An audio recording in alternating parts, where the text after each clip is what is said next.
Mi mono afar Yaakov. Who can count the dust of Yaakov? Bilaam tries 4 times to curse Klal Yisrael, and each time the exact opposite happens. Vayafach Hashem es haklola livracha. He ends up giving Klal Yisrael not only blessings, but some of the most magnificent brachas that we find in the whole of the Tanakh come out through the mouth of Bilaam. A real paradoxical story. I'd just like to have a look at 2 or 3 of the very small details of these brachas, because they reflect something really, truly remarkable about Parshas Balak. To start from the end, we find that in his 4th nevuah, Bilaam says, Dorach kochav mi Yaakov, asherenu v'lo ata, erenu v'lo ata, asherenu v'lo korov, Dorach kochav mi Yaakov. The Rambam in the end of Hilchos Malachim, when he speaks about Mashiach, he says, don't think the idea of Mashiach isn't mentioned anywhere in the Torah. And he brings 1 or 2 places. And one of the places where Mashiach, the concept of the Geula Acharona, the eventual redemption of mankind through the hands of the Mashiach Tzidkenu, that idea, which isn't mentioned explicitly in the Chumash, says the Rambam, Bilaam saw it.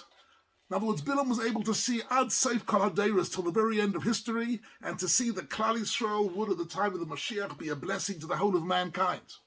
So not only was he prevented from giving a curse, HaKadosh Baruch Hu prevented him simply by striking him down. He didn't. He used Bilaam as a vehicle for giving us some of the most wonderful brachas that we have. And indeed, the Gemara in Brachas Daf Yud Bey says that there was a period where Chazal wanted to include these beautiful brachas of Bilaam into Kriya Shema. That immediately after saying Kriya Shema, we should say this part of the Chumash, but they didn't for various reasons. But it was of such importance and such unique quality. And I'd like to just have a look at 1 or 2 items in this wonderful bracha. One of them is Mi mono afa Yaakov. What could it possibly mean to count the dust of Yaakov? So I want to give you 3 different interpretations from 3 different sources. Each one of them has got a very beautiful and unique quality to it.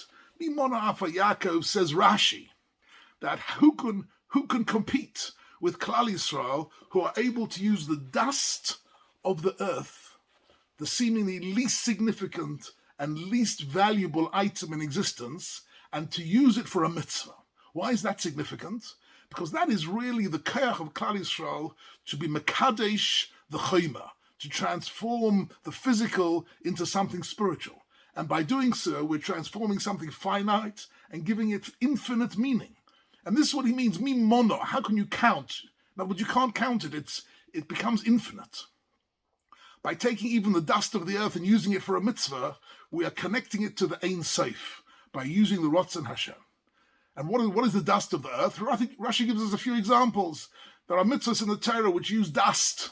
The way we plow the land, the way we sow the ground, the way the offer of the offer of the Seitar and the Kisui Dam. There are lots of mitzvahs where we're simply using dust, something valueless, and from it, the magic is to create something infinite. Mi mono afa Yaakov, says Rashi.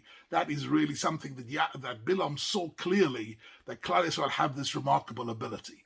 The next parish is Rabbeinu Bachaye, who says that Mi mono afa Yaakov is a reference to the afar, which is a word used both in Sefer Daniel and in Sefer Yeshaya to refer to Yeshenei Ofor. Lahokitz Yeshenei Ofor, something referred to in our tefillas every day, u'makayem emunoso lishenei Ofor. That HaKadosh Baruch Hu will one day, at the time of Mashiach, will bring about Techiyas HaMesim and bring those who have died back to life again. And this is a reference to the eternity of the neshama.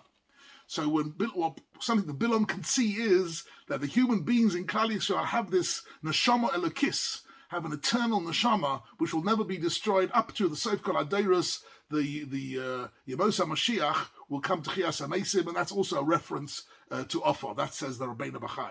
The third pshat you find in the writings of the Netziv.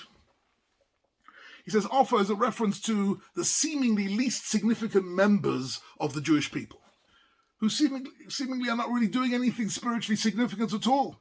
And yet Chazal tell us that even those people who seem to be insignificant are maleim mitzvahs karimon. They are packed full of mitzvahs. The simplest Jew does a chesed, says a bracha, says an amen, keeps a Shabbos, keeps a Yontav, does something of significance, and before you know it, he has an inventory of countless mitzvahs. Mi mona afar Yaakov, says the Netziv, is Bilaam recognizing that even the afar, the least powerful and least significant, and maybe even the least learned members of Klal Yisrael, have infinite zechuyos to them, and therefore he couldn't even think about cursing them. So here you see, it's very beautiful. In this one pasuk, you see that what Bilaam can see in Klal Yisrael, that tremendous ability. And of course, it's connected to the previous pasuk, where Bilaam speaks about Klal Yisrael with the famous pasuk, Hein am levodod yishkon, a nation that dwells alone. Now, we've used this pasuk in modern times to refer a little bit to the political reality of Medinas Yisrael, being isolated from other nations, having no friends, but that's not what it means in the Torah. Hein am levodod yishkon refers to one of the most important qualities that Klal Yisrael have, which is to be able to live within a host nation and not be influenced by their norms, by their morals, by their philosophies, by their beliefs, to be able to hold fast to our Yesodus of Emunah and to our mitzvahs and to our Kedusha and Tahara of our family life, and not to be influenced by the fashions and the norms of the world around us. This is the ability to go Keneged Hazeren, to be alone in terms of our values and our beliefs. We've got lots of friends. It doesn't mean that we're lonely. We're certainly not lonely. We can have lots of friends, we can connect to lots of people.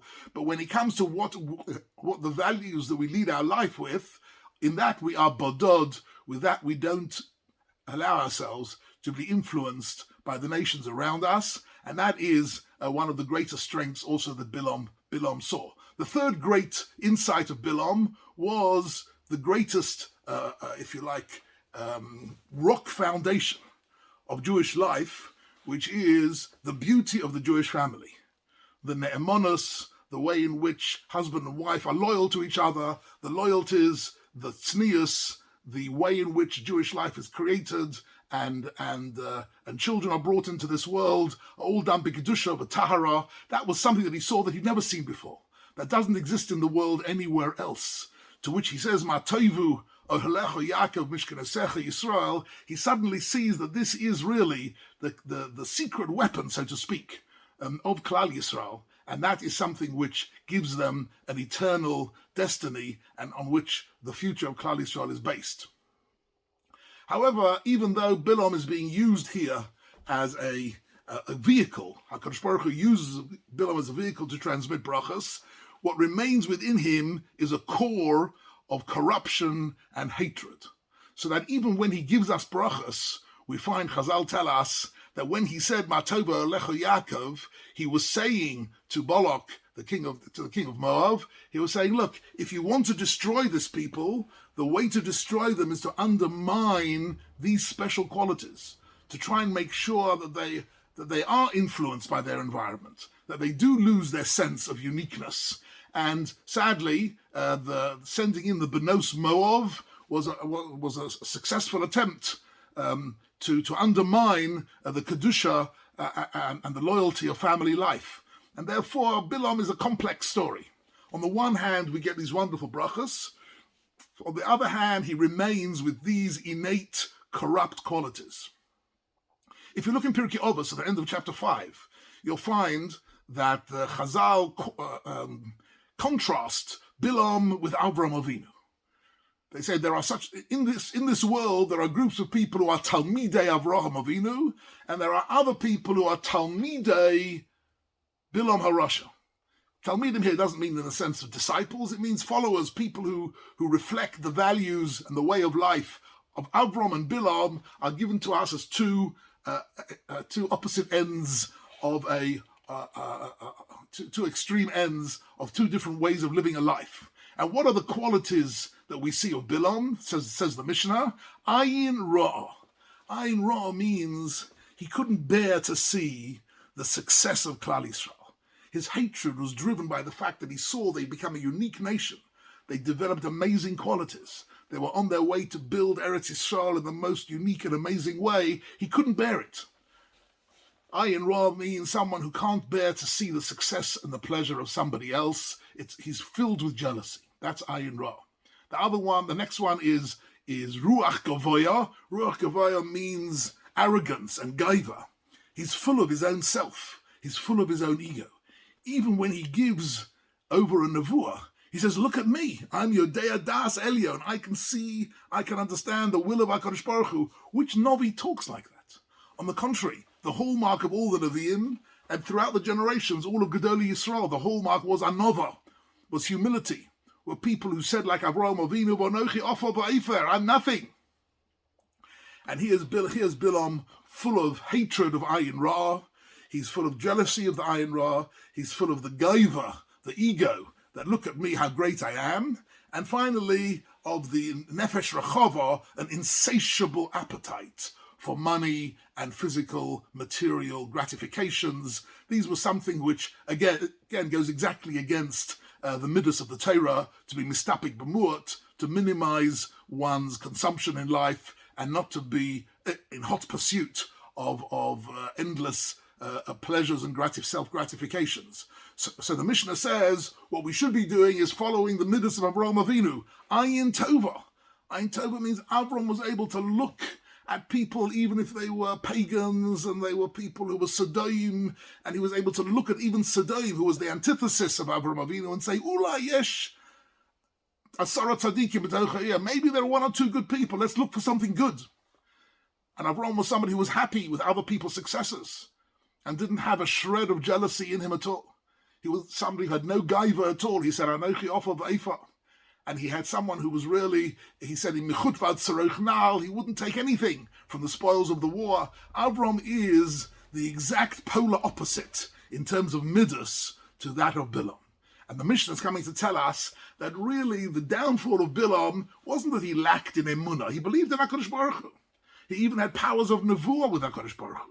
But inside he had corrupt midas. And therefore the underlying story of Bilaam is that actually it is the midas tovus. It is developing those virtues of humility and the virtues of being without any jealousy, only being able to be happy with other people's successes and be able to minimize and to be sameach b'chelkei. That is really the key that protects us from being Talmidei Bilam HaRasha and gives us the ability to connect to those brachas that he saw within us, that he saw the family life, he saw the nitzchias of the neshama, right? And he saw our ability to transform Chol into Kodesh. And that is really the secret of Klal Yisrael and the eternity that he understood, and which is the main blessing of this week's Parsha, V'chein Yehi Ratzon.